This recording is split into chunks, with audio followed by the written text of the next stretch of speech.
Let's see different फेशियाज जो कि फैरिंग्स में होते हैं। सो हम लोग इसको BAP बाप के निमोनिक से याद कर सकते हैं। सो पहले हम लोग क्योंकि पीछे साइड से जा रहे हैं, मैंने कुछ मसल्स यहाँ पे काट दिए हैं। तो first is deep cervical fascia, जिसको प्री वर्टिब्रल फेशिया भी कहते हैं। ये वर्टिब्रा के जस्ट पीछे में था, वर्टिब्रा तो मैंने हटा दिया। दिस इज फर्स्ट फेशिया, जो BAP का पी था वो, फिर इसे भी हटाओ। Then the second one is alar fascia, this was the alar fascia.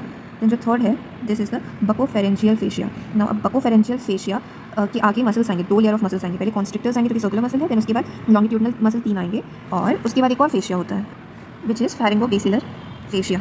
So let's see buccopharyngeal fascia को जब हम कट करते हैं तो इस तरीके से हमें कॉन्स्ट्रिक्टर्स दिखते हैं। ठीक है, this one is superior, this is middle, और इंफीरियर के 2 पार्ट होते हैं।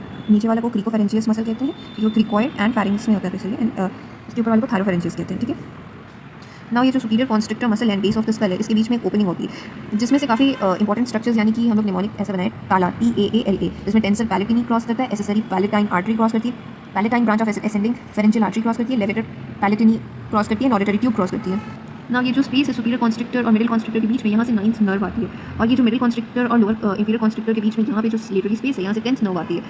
नाउ इंफीरियर कॉन्स्ट्रिक्टर का ये जो 2 कॉन्स्ट्रिक्टर के बीच में ये स्पेस, इसको हम लोग किलियंस डिहाइसेंस कहते हैं। और अगर यहाँ पे पोटेंशियल स्पेस है, अगर यहाँ पे न्यूरो मस्कुलर डिसफंक्शन हो जाए तो यहाँ पे जेंकल्स रेटिकुलम भी निकल जाता है। अब हम अपने कॉन्स्ट्रिक्टर्स को अगर काटेंगे, हटाएंगे, कॉन्स्ट्रिक्टर्स को हटाते हैं तो फिर हम लोग लॉन्गिट्यूडनल मसल देख सकेंगे। तो फिर हमें 3 लॉन्गिट्यूडनल मसल मिलेगा।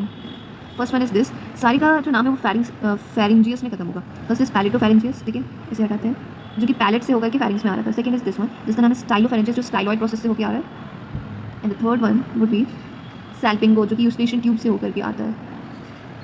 तो ये जो हमारा फैरिंग्स है ये 3 पार्ट्स में बटा हुआ है। बेसिकली अगर यहाँ से देखेंगे तो ये नोज वाला एरिया जो है उसको नेजोफैरिंग्स कहते हैं। उसका अपर बॉर्डर जो है that is made by base of skull and hard palate, जो ओरोफैरिंग्स है, ठीक है ना। ओरोफैरिंग्स जो है that is made by hyoid, H और H, hyoid and hard palate, ठीक है। और वो C2 और C3 को वर्टिब्रा होते हैं उसके सामने। एंड जो लैरिंगोफैरिंग्स है, जो लैरिंग्स के सामने वाला है, that is made by hyoid and lower border of the cricoid, उसके सामने C3 to C6 वर्टिब्रे होते हैं। नाउ लेट्स सी कि adenoid, let's see Waldeyer ring क्या क्या बनाता है। This is the tongue. अब ये जो ऊपर में है that is known as pharyngeal tonsil, जिसको एडिनॉइड या नेजोफेरेंजियल टॉन्सिल या फिर लश्काज टॉन्सिल भी कहते हैं। दिस ट्यूब वाला part is known as tubal tonsil, जिसको गर्लाच टॉन्सिल कहते हैं। Then we have this is palatine tonsil, ये वाला पैलेटाइन टॉन्सिल है, इसको फॉशियल कहते हैं। Now this is lingual tonsil, ये टंग जैसी एंड होता है ना, तो लिंगुअल टॉन्सिल ये बड़ा सा होता है। एंड और एक होता है nodules on posterior pharyngeal walls में, जो कि फेरेंजियल वॉल होगा ना तो नोड्यूल्स दिखेंगे। ये इंटरनल वॉल्डियर्स रिंग था, और ये साइड ड्रेन करेंगे एक्सटर्नल वॉल्डियर रिंग।